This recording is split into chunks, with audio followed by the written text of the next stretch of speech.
Hello guys, ഞാൻ ഈ കെട്ടിയൊരുങ്ങി എങ്ങോട്ടാന്നല്ലേ? To meet my best friend. ഞാൻ എൻ്റെ ലൈഫിൽ പരിചയപ്പെട്ടതിൽ വെച്ചിട്ട് one of the bestest person. ചുമ്മാ പുകഴ്ത്തി പറയുന്നതെന്നല്ല, ലൈഫിൽ ഇങ്ങനെ ഒരാൾ ബെസ്റ്റ് ഫ്രണ്ടായിട്ട് ഉണ്ടാകുന്നത് വലിയൊരു കാര്യമാണ്. And I am so lucky to have her. ഞങ്ങളൊരു 3-4 മാസത്തിന് ശേഷമാണ് മീറ്റ് ചെയ്യുന്നത്. ഞങ്ങൾ നേരെ പോയത് ഒരു മൂവിക്കാണ്. അതും നമ്മുടെ കേരള ഗവൺമെൻറ്റിൻ്റെ സ്വന്തം തിയേറ്ററിൽ. എല്ലാവർക്കും അറിയായിരിക്കും, IFFK നടക്കുന്ന തിയേറ്ററില്ലേ, അത് തന്നെ. ഞങ്ങൾ ലോക കാണാൻ വേണ്ടിയിട്ടാണ് പോയത്.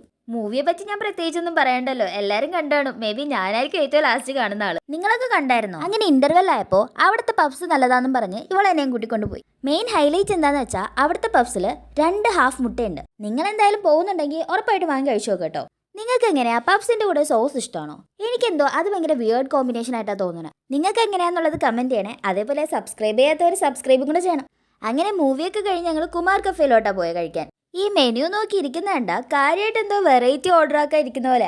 പക്ഷേ നമ്മളെപ്പോഴും ചിക്കൻ ബിരിയാണിയുടെ ആളാണല്ലോ. അങ്ങനെ ചിക്കൻ ബിരിയാണി ഓർഡർ ആക്കി. ഇവിടെ ബിരിയാണി ഇലയിലാണ് തരുന്നത്. ഞാനിവിടുത്തെ ബിരിയാണീനെ കുറിച്ച് ഒരുപാട് കേട്ടിട്ടുണ്ട്. അങ്ങനെ ആദ്യമായിട്ടാണ് ഇവിടുത്തെ ബിരിയാണി കഴിക്കണേ. എന്തായാലും അടിപൊളിയായിരുന്നു. ഞങ്ങൾ കുറേ നാൾക്ക് ശേഷം മീറ്റ് ചെയ്യുന്നതുകൊണ്ട് തന്നെ ആ ഒരു ദിവസം മുഴുവനും കറങ്ങി തീർക്കാൻ തീരുമാനിച്ചു. അങ്ങനെ ഞങ്ങൾ നേരെ നമ്മുടെ ലുലു മോളിലോട്ടാണ് പോയത്. ലുലുവിൽ പിന്നെ ഒരു ദിവസം മുഴുവനും കറങ്ങിയാലും തീരാത്തത്ര ഉണ്ടല്ലോ കാണാനായിട്ട്. എനിക്ക് എൻജിനീയറിംഗ് പഠിച്ചിട്ട് എന്ത് കിട്ടിയെന്ന് ചോദിച്ചാൽ എനിക്ക് ആകെ കിട്ടിയിട്ടുള്ള ഒരേ ഒരു കാര്യം ദേ അവളാണ്. ലൈഫിൽ എന്തെങ്കിലുമൊക്കെ പ്രശ്നങ്ങൾ വരുമ്പോൾ നമ്മുടെ കൂടെ സപ്പോർട്ട് ചെയ്ത് ആരെങ്കിലുമൊക്കെ വേണമല്ലോ. നിങ്ങളുടെ ലൈഫിൽ അങ്ങനെ കട്ടയ്ക്ക് കൂടെ നിൽക്കുന്ന ചെങ്കിന് ഇത് അയച്ചു കൊടുത്തിട്ട് ഇതേപോലെ പുറത്തൊക്കെ കറങ്ങാൻ കൊണ്ടുപോകാൻ പറയണേ. പിന്നെ ഫോട്ടോസും വീഡിയോസും എടുക്കുന്നതിൽ നമ്മളൊട്ടും പുറകിലല്ലോ. എൻ്റെ ഫോണിൻ്റെ ഗാലറി നോക്കിയാൽ എൻ്റെ ഫോട്ടോസിനെക്കാളും കൂടുതൽ അവളുടെ ഫോട്ടോസ് ആയിരിക്കും കേട്ടോ. പിന്നെ ഞങ്ങൾ അവിടുത്തെ സ്റ്റുഡിയോയിൽ കയറി കുറേ ട്രയലൊക്കെ നടത്തി 1-2 ഡ്രസ്സൊക്കെ എടുത്തായിരുന്നു. അങ്ങനെ വീണ്ടും കറങ്ങി നിന്നപ്പോൾ ഞങ്ങൾക്ക് രണ്ടുപേർക്കും വിശന്നു തുടങ്ങി. അങ്ങനെ നേരെ ഫുഡ് കോർട്ടിലോട്ട് വെച്ച് പിടിച്ചു. ഫലൂദ നേഷനിൽ കയറി മിനി ഫലൂദയും ഷേക്കും കഴിച്ചു. അതിൻ്റെ ഇടയിൽ ഒരു 10 വട്ടമെങ്കിലും വീട്ടിൽ നിന്ന് രണ്ടുപേർക്കും വിളി വന്നിട്ടുണ്ട്. നിങ്ങളുടെ വീട്ടിൽ ഇങ്ങനെയാണോ? എവിടെയെങ്കിലും പോയി കഴിഞ്ഞാൽ എവിടെ എത്തി, എന്താ ചെയ്യണേ, ഇപ്പോൾ വരൂ എന്നൊക്കെ ചോദിക്കാറുണ്ടോ? ആ കാര്യത്തിൽ ഞങ്ങളുടെ രണ്ടുപേരുടെ അമ്മമാർ ഈക്വലാട്ടോ.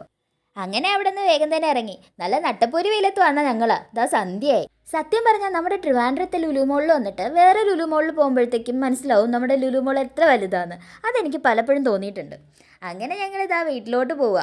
രാത്രിയായി വീടെത്തിയപ്പോൾ എന്തായാലും രണ്ടുപേർക്കും നല്ലത് വയറ് നിറച്ച് കിട്ടിയിട്ടുണ്ടായിരുന്നു. പിന്നെ വല്ലപ്പോഴല്ലേ ഇങ്ങനെയൊക്കെ ഉള്ളൂ എന്ന് പറഞ്ഞ് നൈസായിട്ട് ഒഴിവായി. അപ്പോൾ അത്രേ ഉള്ളൂ. ഓക്കെ, ടാറ്റാ.